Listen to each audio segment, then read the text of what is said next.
I guess if you've been to numerous Burt Munro Challenge events in his hometown of Invercargill and seen the world's fastest Indian, then the wide sands of Areti Beach aren't too far away, no matter where you ride an Indian motorcycle. I did wonder what Burt would think of the new Indian Chieftain as I climbed the hills towards Mount Nebo west of Brisbane. I guess he'd probably want to strip it down and re-engineer it for more speed. But then he'd probably be better off starting with the naked classic or vintage models from the new range, because this bagger is absolutely jam-packed with extras and touring goodies. Comfort is the order of the day, and it's not just about the plush saddle. The windscreen on the Chieftain is not only the first handlebar mounted power screen as Indian claim, but it's simply one of the best on any bike, with around 100mm of adjustment available via a pair of buttons on the left-hand switch block. Hang on a sec, I'll just put the window up. Should block out a fair bit of the wind noise. It is a beautiful windscreen, this thing. It really is very efficient. I can get right within the bubble, and then you can adjust the height of it for prevailing conditions, crosswind, headwind, whether you want a bit of breeze in your face or whether you want to sit inside the bubble. It's very good. Being able to deflect most of the wind noise also means that you can get the best from the modern entertainment system. You can Bluetooth your phone or hardwire a music device via a USB connection in the glove box in the fairing, and then you can crank the volume or select tracks or music sources as you cruise, also from a control pad on the left-hand switch block. Additional buttons on the right-hand block operate the cruise control. Cruise control is very easy to operate. Basically, you just hit this button over here, you see the light comes on there, and then that one there to engage, and now it's basically down a couple of clicks to adjust your speed, and it'll sit at the chosen speed very comfortably. As does the rocker switch mounted in the chrome tank protector to operate the central locking system on the hard bags. Out on the open road, the wide footboards are mounted high enough to give pretty good cornering clearance, particularly for this style of bike. It's quite a firm ride, but the air adjustable rear suspension affords 114mm of travel, which is also pretty good for the genre. What it all means is that you can ride this bike a long way, over 300 kilometres between fuel stops from the 20.8 litre tank, and all in very good comfort and with no shortage of style.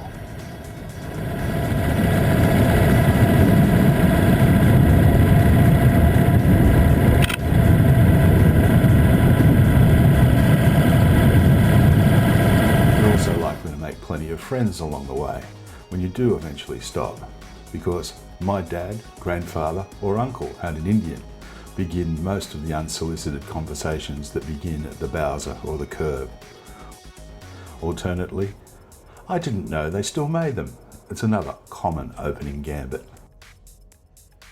It's like the styling cues, the enclosed rear wheel, heavily valanced guards, prominent war bonnet badges, motifs and 40s freight train fairing styling evoke a tremendous spirit of inherited nostalgia. It's not a bike to own if you don't like meeting people. What I'm pretty sure Burt would really enjoy is the engine and gearbox.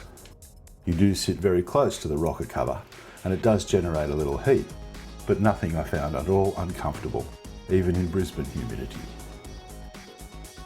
Anyway, I'm sure Munro would approve of the Thunderstroke 111Q power plant, because it really is a thing of beauty, both aesthetically and throttle-wise.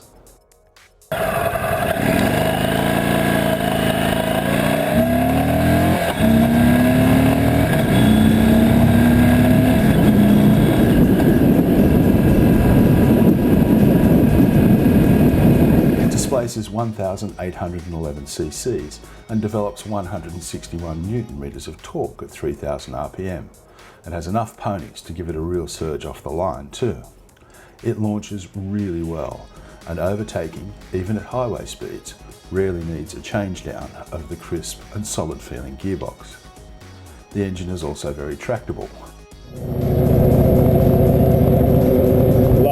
the engine. We're in 6th gear now. We're just sitting on 60 kilometres an hour. There's no sign of lugging. It's just chugging along quite happily, quite smoothly. No excessive vibration, very smooth, very comfortable. It's also a very quiet engine, featuring much double walling to insulate noise and heat, while maintaining the traditional Indian double down tube appearance and classic style, and it's finished with masses of chrome. The primary drive is gear driven, and the final drive is via a slop-free belt. Combined with the crisp gearbox, it gives a very direct feel at the throttle hand. For a bike weighing in at 385 kilograms wet, it gives exceptionally good rider feedback. The relatively quiet engine also means that Indian had more decibels to spend on the exhaust note. And whilst it's not exactly raucous, I mean, what new bike is, but from the rider's perch it provides quite a rich and rewarding rumble.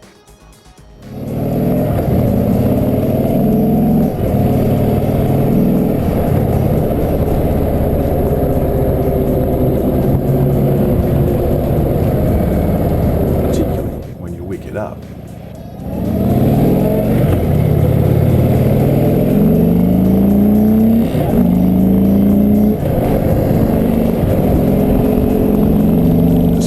Down, the ABS features 300mm twin discs up front and a single at the rear.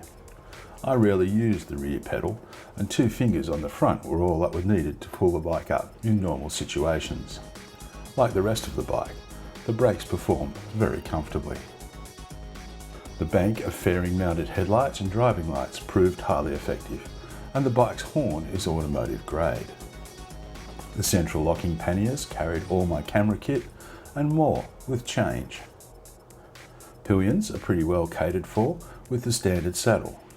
They have reasonably low set foot pegs, and there is a range of backrests for both rider and passenger available as optional extras. The cast 16-inch wheels, front and rear, carry 130 and 180 section rubber respectively. In combination with the 1668mm wheelbase, 29-degree rake and 150mm trail, they provide very stable and comfortable manners and road holding. I found the bike tracks and hold a line better than just about any other 16-inch front wheels I've encountered. Comfortable. I use that word a lot when talking or writing about the Indian Chieftain. The other word I used a lot when discussing the bike was pleasant. And that's how I found the bike from the very first time I rode one.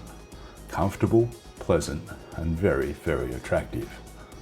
At almost 36,000 Australian dollars, the Chieftain represents a choice from the top shelf of motorcycling.